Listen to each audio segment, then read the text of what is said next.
pemirsa, masih bersama saya Syifa Aulia dalam Berita Kaltim hari ini. Kembali kami sampaikan 3 berita utama Kaltim hari ini.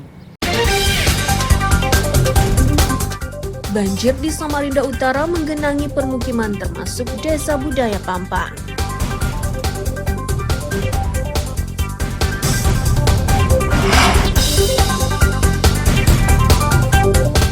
Polisi lalu lintas di Berau bersikap tegas, pengendara motor yang tidak berhelm ditilang.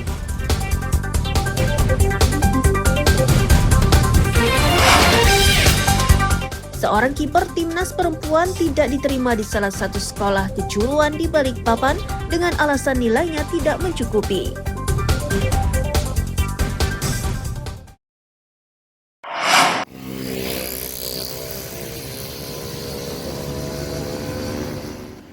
Razia terhadap pengendara sepeda motor ini digelar Satlantas Polres Berau di Jalan Gatot Subroto, Bedungun, Tanjung Redap, Senin siang.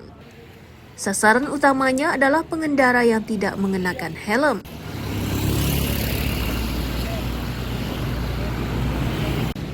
Dalam razia ini, polisi menghentikan sejumlah pemotor yang kedapatan tidak mengenakan helm. Salah satu dari mereka mengakui kelalaiannya. Ia tidak mengenakan helm karena terburu-buru untuk satu urusan penting.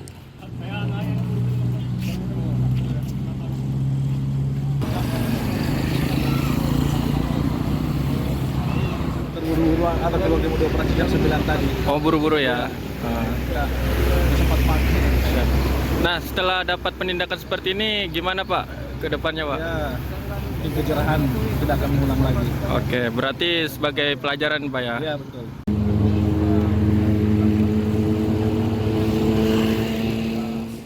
Petugas menyebut razia ini digelar karena pelanggar lalu lintas semakin marak. Ini juga bagian dari peringatan sekaligus memberi efek jera kepada pemotor agar lebih tertib saat berkendara.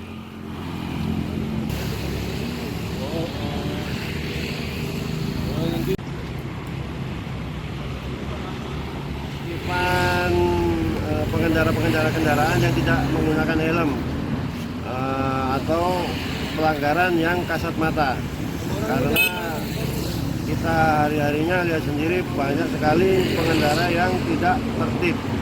Untuk itu kami himbau untuk khususnya warga Berau, apabila mengendarai kendaraan R2, mohon kerjasamanya untuk kelengkapan kendaraan maupun kelengkapan perorangannya.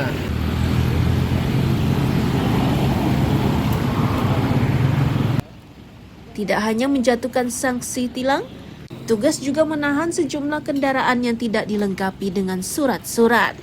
Kendaraan tersebut akan diberikan kepada pemiliknya jika mampu menunjukkan bukti kepemilikan. Miko Gusti melaporkan dari Kabupaten Berau.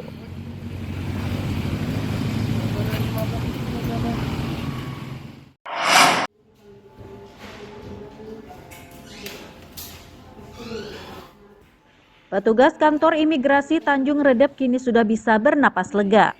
Ini setelah layanan elektronik pembuatan paspor kembali normal. Sebelumnya, layanan terkendala akibat peretasan oleh orang tidak dikenal. Dampak dari peretasan tersebut, Pusat Data Nasional yang dikelola Kementerian Komunikasi dan Informasi RI terganggu.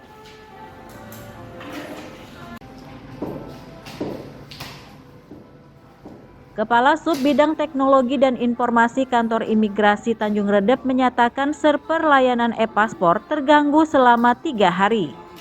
Sejauh ini tidak ada komplain dari masyarakat karena pihak imigrasi sudah berupaya memberi pemahaman terkait kondisi yang terjadi.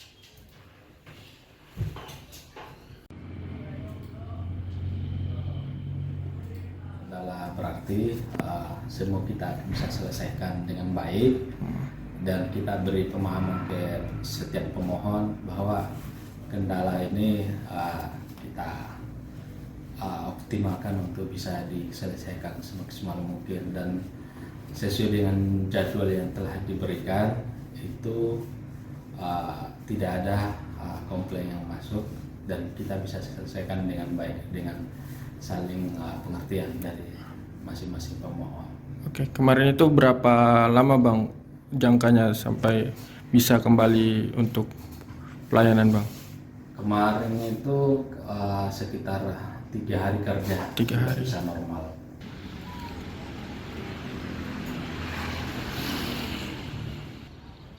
Layanan paspor di kantor imigrasi Tanjung Redep ini mulai mengalami kendala pada 19 Juni dan kembali normal 28 Juni 2024. Niko Gusti melaporkan dari Kabupaten Berau.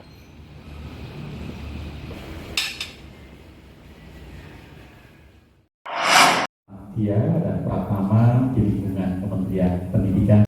Diskusi tentang peta jalan pendidikan di Ibu Kota Negara Nusantara atau IKN dibahas di Balikpapan Senin siang. Narasumber yang dihadirkan berasal dari dunia pendidikan nasional dan kalangan kampus lokal Balikpapan, sedangkan pesertanya berasal dari tenaga pendidik di sekolah. Kemudian juga yang saya hormati Deputi Bidang Sosial Budaya dan Pemberdayaan Masyarakat, Ali Mudin menyatakan, peta jalan pendidikan ini sangat penting. Awalnya nanti, metode peta jalan pendidikan ini akan diterapkan di IKN. Untuk memenuhi target tersebut, otorita akan menyusun rancangan secara matang.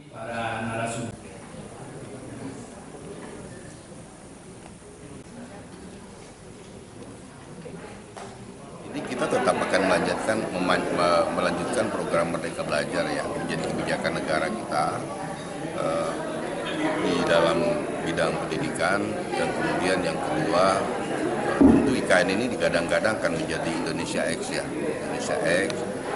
Tentu X-nya itu betul-betul harus ditata dengan baik, harus guidance-nya harus jelas gitu. Oleh karena itu kita mencoba membuat alur melalui peta jalan ini sehingga target-target pendidikan nanti akan terukur.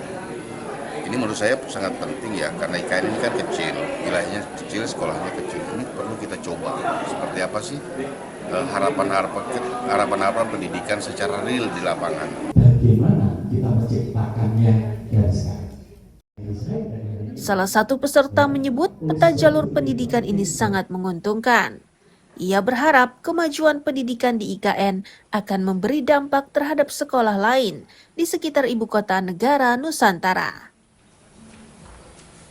Pagi hari ini kita semua masih diberikan rezeki, akan memberikan pemikiran-pemikiran kita semua. Harapannya otomatis pasti pendidikan di IKN akan maju pesat, mungkin akan lebih berhasil lagi nantinya untuk siswa-siswi tahu sedini mungkin kemana dia akan menuju, seperti oh ya apa yang dicita-citakan dia akan tahu, oh misalnya tentang keilmuan dia tahu arahnya ke sini, terus jalurnya ke sini, seperti itu. Kemudian para pimpinan perguruan tinggi negeri semua. Untuk memenuhi targetnya, IKN membutuhkan tenaga pendidik handal dan berkualitas. Diharapkan metode tersebut akan tersebar di seluruh Indonesia agar kualitas pendidikan semakin meningkat. Amir Hamzah dan Riani Mantini melaporkan dari Balikpapan. Bijak dari